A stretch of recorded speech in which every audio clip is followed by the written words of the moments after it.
খাওয়া অথবা কোনো কিছু পান করা কিংবা স্ত্রী সম্ভোগ করা, এই তিনটা কাজ থেকে বিরত থাকা। কখন থেকে? তুলুউল ফাজর ইলা গুরুবিশ শামস, ফজর থেকে শুরু করে সানসেট পর্যন্ত।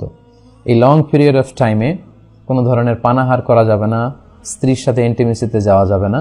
নিয়ত সহকারে এই যে আপনি রিচুয়ালসটা পালন করলেন, এই যে বিধানটা আপনি পালন করলেন, এটার নাম হচ্ছে সওম। তো সওম বা সিয়ামের এই সংজ্ঞা থেকেই, এই ডেফিনেশন থেকেই কিন্তু আমরা বুঝতে পারছি যে আমরা যদি কেউ খাই তাহলে রোজা ভেঙে যাবে, পান করলে রোজা ভেঙে যাবে, স্ত্রী সম্ভোগ করলে রোজা ভেঙে যাবে। এবং সম্মানিত দিনী ভাই এবং বোনেরা, এই তিনটি মানদণ্ডের কাছাকাছি যে জিনিসগুলো আছে এগুলোর কারণে রোজা ভেঙে যাবে। সরাসরি খাওয়া কিংবা ইনডাইরেক্টলি খাওয়া, এতে রোজা ভেঙে যাবে। ডিরেক্টলি আপনি স্ত্রীর সাথে ফিজিক্যাল ইন্টিমেসিতে যাওয়া অথবা যে কোনোভাবে আপনার শাহওয়াতকে পূর্ণ করা, এটার মধ্যে দিয়ে যদি আপনার সিমেন আউট হয় তাহলে কিন্তু আপনার রোজা ভেঙে যাবে। তাহলে সংজ্ঞার আলোকে আসুন আমরা জেনে নিই যে কি কি কাজ করলে আমাদের রোজা ভঙ্গ হয়ে যাবে। 1 নম্বর হচ্ছে ইচ্ছাকৃত যদি কেউ খেয়ে ফেলে রমাদানে, ইচ্ছাকৃত খাবার খেলে রোজা ভেঙে যায়। 2 নম্বর হচ্ছে ড্রিঙ্কিং ইন্টেনশনালি, ইচ্ছাকৃত যদি কেউ ড্রিঙ্কস করে, পান করে, কোনো শরবত খেয়ে ফেলে, পানি খেয়ে ফেলে, জুস খেয়ে ফেলে, রোজা ভেঙে যাবে।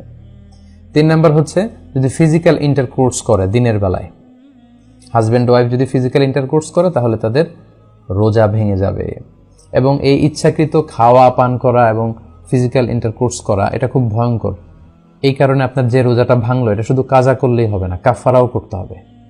এবং কাফফার একটা রোজার কাজা হচ্ছে একটি রোজা রাখা, আর একটি রোজার কাফফারা হচ্ছে 60টি রোজা রাখা।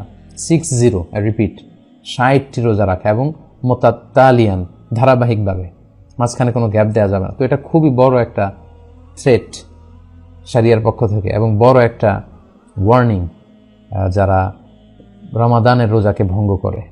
এটা পানাহারের কারণে হোক, স্ত্রী সম্ভোগের কারণে হোক, হাজব্যান্ড ওয়াইফের ফিজিক্যাল ইন্টিমেসির কারণে হোক, এতে যদি রোজা ভঙ্গ হয় শুধু কাজা করলেই হবে না, আপনাকে কাফফারাও দিতে হবে। এবং হানাফি এবং মালিকি মাযহাবে এই কাফফারা ওয়াজিব হয় 2টি কারণে, পানাহার এবং স্ত্রী সম্ভোগ। অর্থাৎ আপনি যদি দিনের বেলা ইচ্ছা করে খেয়ে ফেলেন কিংবা ফিজিক্যাল ইন্টিমেসিতে যান স্ত্রীর সাথে, তাহলে আপনার কাজাও লাগবে, কাফফারাও লাগবে। কিন্তু শাফি এবং হাম্বলি মাযহাবে শুধু স্ত্রী সম্ভোগটাকেই কাফফারা ওয়াজিব হওয়ার কারণ হিসেবে উল্লেখ করা হয়েছে। তো আমাদের বাংলাদেশে যেহেতু বেশিরভাগ লোকজনই হচ্ছে বা